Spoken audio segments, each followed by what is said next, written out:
Welcome back. You're watching NewsX. My name is Vineet. Pakistan's plot continues to unravel, with its top leadership making inflammatory speeches exposing their own agenda one after the other. The Deputy Prime Minister and Foreign Minister Ishaq Dar has now openly admitted to getting the terror group and LET proxy outfit TRF's name removed from the UNSC statement condemning the Pahalgam terror attack. He boasted of the incident as one of Pakistan prevailing by omitting the terror outfit's name. That's not all. Their Information and Broadcasting Minister made statements claiming military action by India in the next 24 to 36 hours. He reacted to his own baseless claims by saying Pakistan would respond to such action assuredly and decisively. Another senator, Palwasha Mohammad Zai Khan's speech in the Pakistani parliament has now surfaced, where she is seen parroting Asim Munir's rhetoric for a Babri mosque in Ayodhya. The statements by Pakistani ministers come even as the country denies any role in the Pahalgam terror attack, which left at least 26 innocent people dead. Contradicting their own stand, Pakistani leadership continues to openly expose their own fallacies. With the country unable to cover up its own lies, is it finally time for Pakistan to pay for its export of terror, is what we discuss in the next 30 minutes. Joining us on the show is Ambassador Bhaswati Mukherjee, former diplomat; Major General Pishambar Dayal, senior defense expert, also with us on the show; Shruti Das Gupta, foreign affairs expert, joins us on the program as well; and last but by no means the least, Mr. Sumit Peer, senior political commentator, also with us on the broadcast. Ambassador Mukherjee, I'll begin with you. Well, Pakistan, like they say, has shot itself in the foot more than once in the past as well, and they continue to do so. I don't know, ma'am, whether this is a lack of perspective, lack of maturity, lack of, the fundamentals of education and diplomacy, which Pakistan definitely needs a schooling from India. But the fact of the matter is that, in being this jingoistic version, which is full of ego, Pakistan is definitely exposing itself, not realizing that if it comes to conventional war, they will not have the ration pani in a matter of 1.5 days, and the Indian forces will assure that. Why this preview or prelude to an eventual embarrassment is the question. Well, as they say, Vineet, the Pakistani army is famous for losing all the wars that they fight and winning all the elections within Pakistan. That's the reputation they have within Pakistan. Pakistani friends have told us this. So the way they are unraveling in front of the global community is a pathetic sight. And to admit that they played a very important role in getting the name of the terrorist organization deleted in the UNSC resolution is a clear demonstration of their guilt.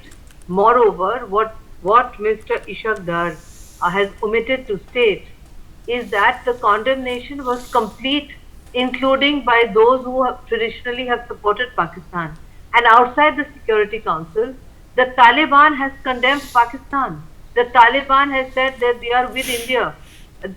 That this coming from a country where, when the Taliban took over, the Pakistanis boasted that they would use Afghanistan as strategic space to control India.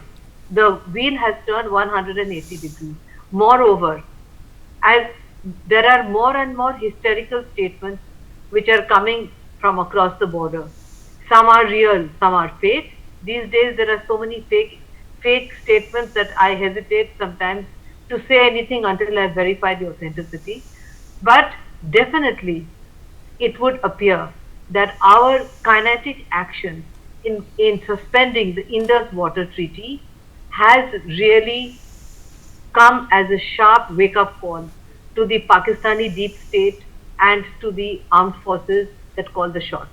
Because there is nothing that they can do to force India to go back on the action that it has taken. And it has taken that action sitting inside its own side of the LOC. If there are an outbreak of hostilities, the way warfare has changed, we can take action sitting within our side of the LOC.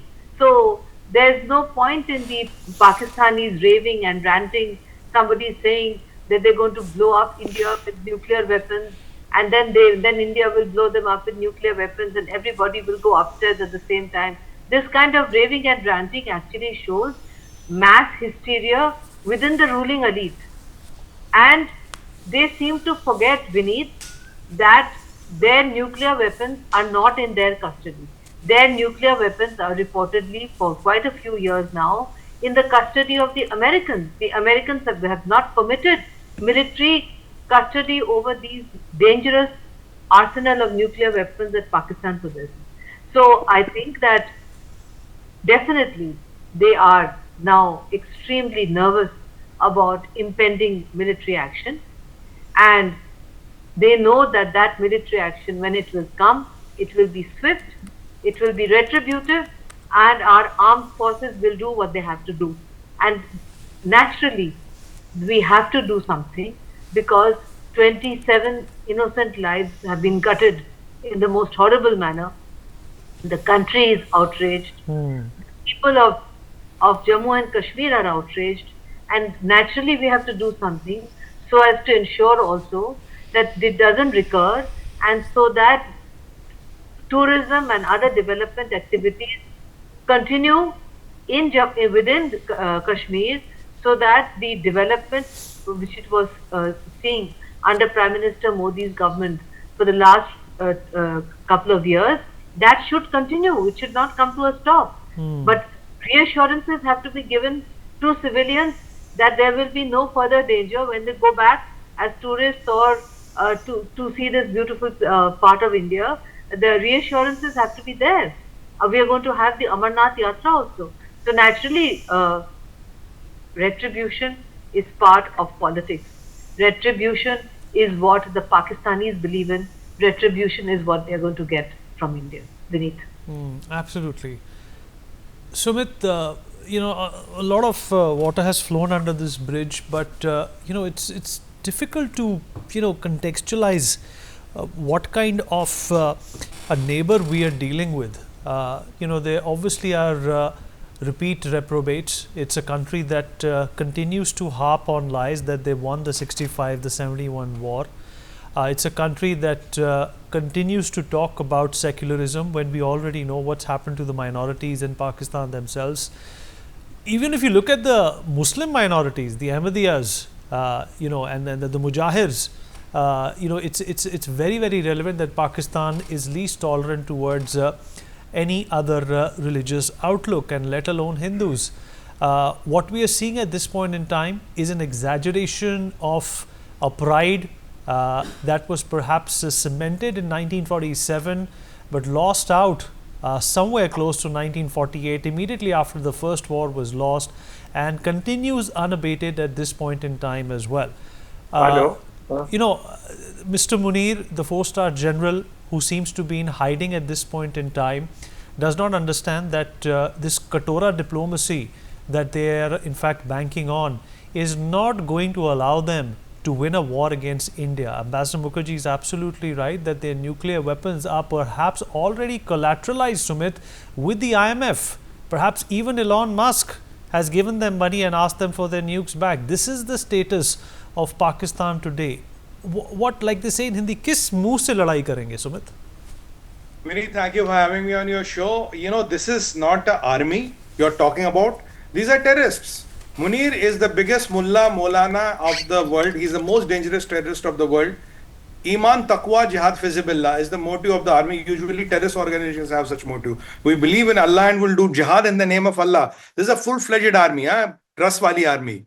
Then Tera Mera Kya Rishta, La ilaha illallah. Anywhere, any terrorist organization in the world, ISI will Tera Mera Kya Rishta, La ilaha illallah. Hum bhi Musalman, tum bhi Musalman, chalo kaam karte. That is the motto and the mission what they work on. Vinny, this man was head of MI. This man was head of ISI. And let me remind you, sir, he was the architect of Pulwama. And when this man becomes the army chief, his only credit to his testimony or his laurels is he's a Hafiz Quran. He can recite Quran verbatim. And whenever there are meetings and all, when kuch nahi bol pata, then he starts reciting Quran. Today, his family is out of Pakistan. They send his family out. He's hiding in a bunker and he's asking his men, bahar tope kitni hai? Bahar log kitne anti-aircraft gun lagaya kya? He's scared of his life. But the problem with the Pakistanis is that perennial Hindu hatred, That hatred against Bharat, that hatred against Hindu has gone into the blood, it has gone into DNA. And the problem with the DNA is that you marry within your cousins. 70% of the marriages happen within cousins. Chacha, mama, batija, bua, right? And 1/4 of the children born out of those marriages have genetic disorders. So there is some kind of a perpetual genetic disorder which has creeped into the population, with the population 33% being diabetic and 10 to 15%, there was a survey done 15 years back, have a mental ailment. And 1/4 of them are carriers of genetic diseases. What do you expect from that rotten lot to think? When your brain are rotten, your DNA is corrupt, and your DNA is hardly, is dying with every passing day. You can talk this. I was very angry and fuming when the one Pakistani parliamentarian said कि हम राम मंदिर में जाके बाबरी मस्जिद बनाएंगे और पाकिस्तान का सिपह सालार आसिम मुनीर वहां से अजान देगा. मैंने कहा इस जन्म में तो नहीं होगा.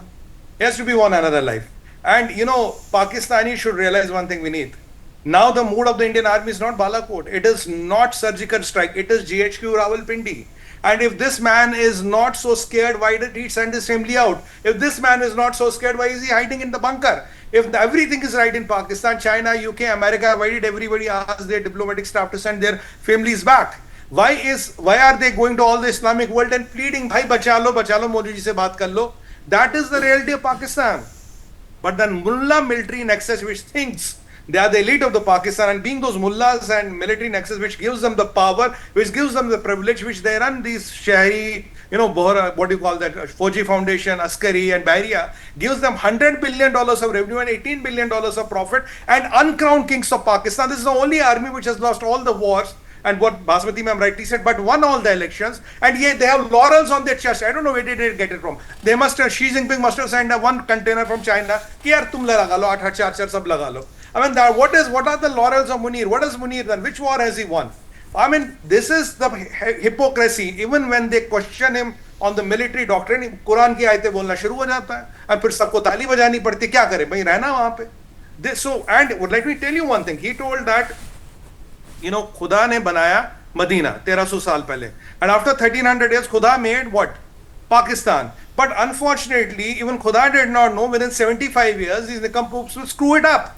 The idea of Pakistan is gone, and after this war, there will be no Pakistan. It will be broken into 4 small countries, and the people of Pakistan will be liberated from this mullah military nexus. And how can you have a radicalized mullah running the army? This is the agony of Pakistan. You might have Hafiz Sayyid as radicalized, okay, he looks. You might take Maulana Dizzle is like this, he looks. You might take, Jaish Muhammad guy is like this, he looks. But this is a clean-shaved mullah. This mullah is more dangerous than anybody else. Tell me, Vineet, what is the difference between him and Nasrallah? What is the difference between him and Ismail Haniya? And what is the difference between him and who is heading Houthis? There is no difference. They are all the same kind. Qasim Soleimani also did not have Dadi Mouj, but you know how dangerous he was. Again, this man is exactly something of that, something of that stature, and you know what has to be done with such people. They have to be settled as soon as possible and set on a departing journey from Earth. Anyway, you are interested in virgins and whatever 72 virgins and all that. Why are you facing this agony of Earth? Why don't you go to the next world and enjoy the liberties and life there? And that is the children you have been always fed, and that is what they are trying to do. Today, they are fighting for their existential crisis, Vineet. All the jingoism and rhetoric is, can they scare Bharat? And I want to make one appeal, sir. I want to make one appeal with folded hands to the Honorable Prime Minister Modi ji. Rajnath Singh ji, sir, time has come. India should declare, we scrap no first use policy of nukes. Do it, they will be shitting in their pants. Just do it. एक बार announce कर दीजिए Modi ji. They won't even dare to talk of this Islamic bomb and Mullah Obama, whatever bomb they talk. Let's India declare this policy, scrap this policy of no first use. India says we don't have this no first use as a policy. We can use whatever we think, whenever we think. I'm telling you, they will run away from Pakistan. There will be a charter flight.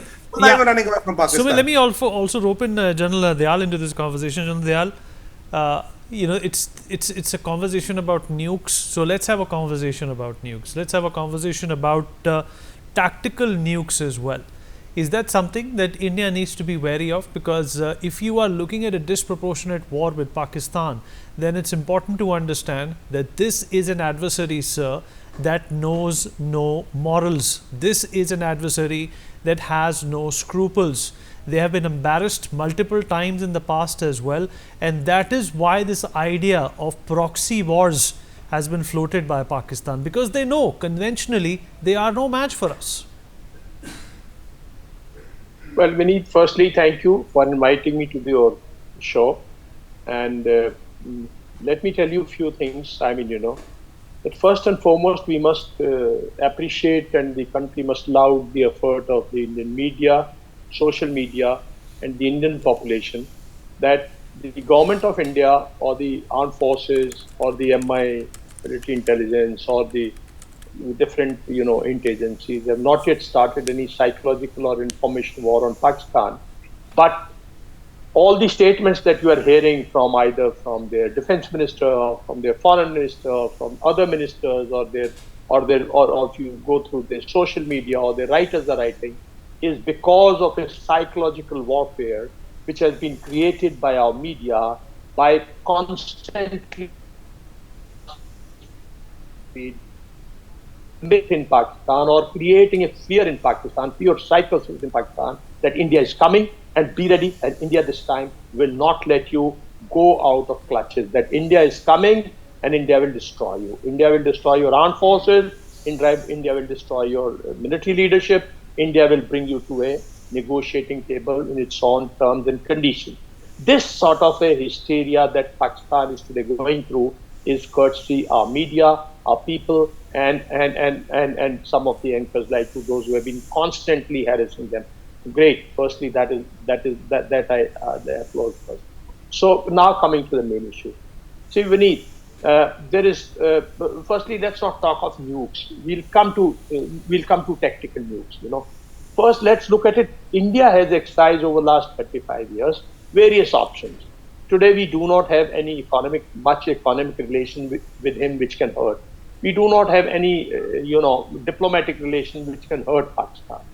Also, let me be very clear that eliminating or killing terrorists does not hurt Pakistan. We carry out few surgical strikes on their camps. We kill thousands even militants.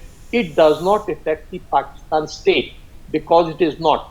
Whereas here, 27 casualties, 27 families, 27 villages, and the entire country feels the pain when we have these incidents. And we have been feeling this pain since 1989. It's a great pain.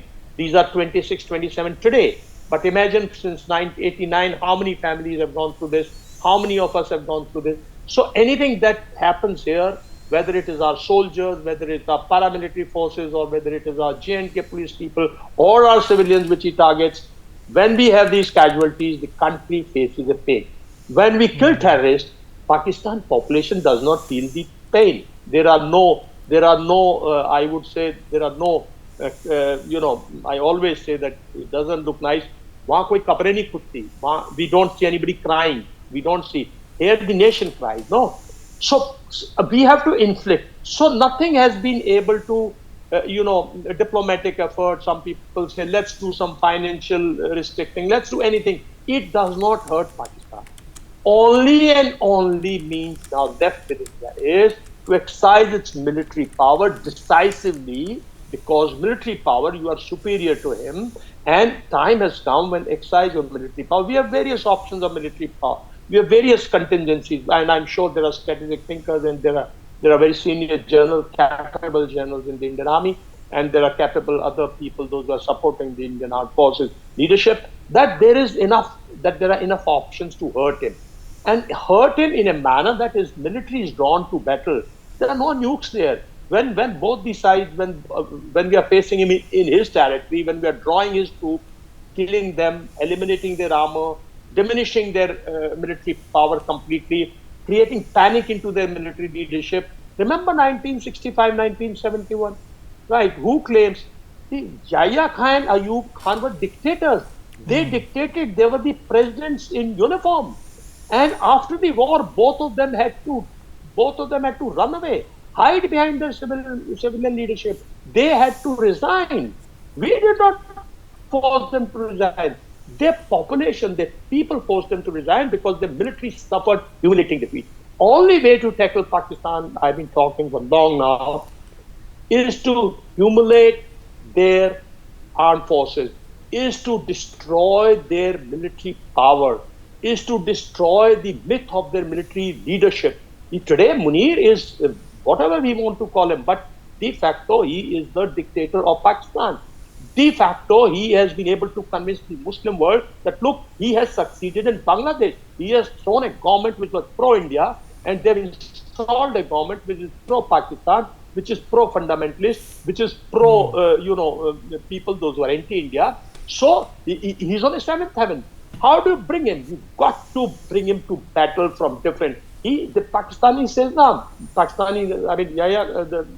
Ziaul said, no. He left 1,000 cuts and bleed you.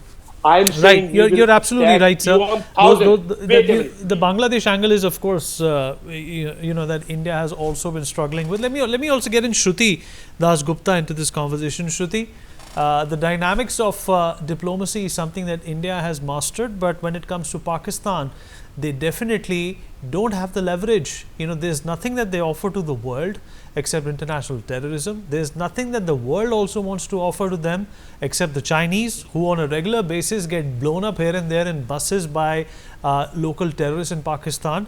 What's to become of any outreach by Pakistan at this point in time, specifically to the Muslim Ummah?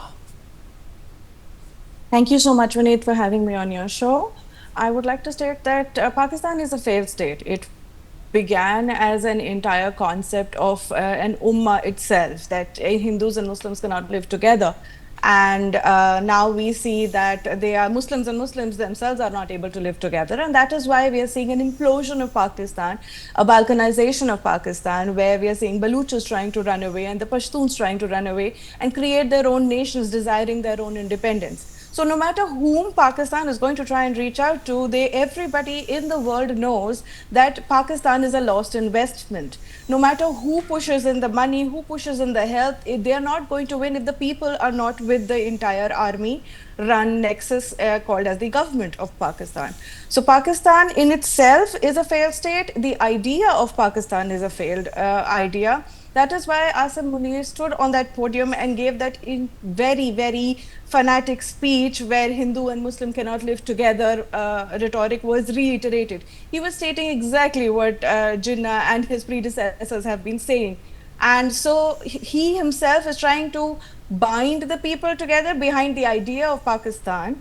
But Pakistanis themselves are very, very troubled. The Baluchistanis have almost declared independence. They are attacking the military of Pakistan. The Chinese assets are very much inside the Baluch area. So they are now, although supporting Pakistan, they have sent a few armaments there. But they are not going to pump in any more money. It's a lost investment. It's a lost cause. It's a failed state. So right now what we're doing is we're seeing how the global community has come and stood behind India. The soft power of India speaks much, much higher than any other power of Pakistan. The diplomatic failure of Pakistan in itself is how it has tried to give a clean chit to a terrorist organization like TRF. That is why Ishaq Dar is finding pride in saying that they kind of removed the name of the TRF from the statement. But in itself, that just shows that these people are not really able to control their own nation. The army has lost its cause. And as Imran Khan likes to say, aapko ghabrana nahi hai. So these people are actually ghabra rahe hain. They are very scared. And you're absolutely right. We do have a paucity of time. Let me quickly take just closing comments from Ambassador Mukherjee and Sumit Peer, and then we're going to wrap up. Ambassador Mukherjee, 20 seconds, ma'am, and then we wrap up. This is obviously a game that Pakistan does not know how to play. Absolutely. I agree with my co-panelists who said that military action is called for. We will take military action as and when we decide, how we decide. We're not going to discuss it on public television, but we will use that military action to teach this retrograde nation, the epicenter of terrorism, which is an expert at spreading lies about us. We have to teach them a lesson, because there are also very alarming messages coming in that Hamas leadership was there in POK a couple of days before the attack, and that this particular Pahalgam attack resembles the October 7th attack in Israel, and that they are trying to link India and Israel and to say that the Muslim ulama should unite to destroy these two countries. So this narrative cannot be allowed to continue, and therefore military action is called for, that military action will surely happen. And when it Right, ma'am. happens, they will be taught a lesson that we should perhaps have taught them a long time back. Right. Sumit, your thoughts, concluding thoughts, and anything would you like to say on these tactical nukes that Pakistan is, perhaps basing its confidence on? We need 3 quick points. First of all, when they did Uri, when they did Pahalgam, and when they did Pulwama, do you think we have pumpkins here? Do they fear our nukes? If they don't fear our, we don't need to fear their nukes. That's point number 1. Second thing is, let me tell you, sir, 1.5, 2 years back, and convoy starts from the US embassy in Karachi, goes to a point called Paradise Point. There are under 100, 150 those SUVs which have all the black cover and all. Pakistani Rangers and real special forces are protecting them. They reach Paradise Point, which is their biggest nuclear holding arsenal as per the records. They pick something from there, they go back to American embassy, and it is believed that almost all of their nuclear arsenal was transported to a American base or American warehouse, what do you want to call it, in Saudi Arabia. It is sitting in Saudi Arabia, like Iran was told by Americans to deposit their enriched uranium with Putin in Moscow. Exactly that kind of a scenario. And as far as the tactical nuclear warheads are concerned, they are not safe to make, they are not safe to keep, safe to transport, safe to use. You need decentralized command, and they are not effective weapons. And let me tell Pakistanis, what the hell do you think? You think you will put that Pav Kiloko on us, and you will, for example, God forbid, you will eliminate a strike corps. What will be India's retaliation? India's retaliation will be 100% nuclear. It will be a hydrogen bomb which will wipe you out. Don't under this illusion that a tactical warhead is the answer. India will retaliate with a full-fledged nuke, good enough to decimate whole Pakistan. So if somebody has given you this crap in your mind, tactical nuclear warhead is the option, that is recipe for disaster. Pakistanis, don't even try it. Don't bring untimely death to your civilians and your populations by trying a tactical nuclear warhead. India does not have them because it's a flawed idea, Vineet. Nobody has them in the world except these jihadis, which they read in some madrasa, what that can be a great weapon to use. Like wo Sheikh Rashid कहता था ना, पाव 200 ग्राम के. I mean, मेरा तो मन करता उसकी मैयत में डाल देना अगली बार. All right. On that note, on that positive note, we're going to take a break. Appreciate everybody who joined us on the program. We take a very short break. We'll continue with more news and updates on the other side.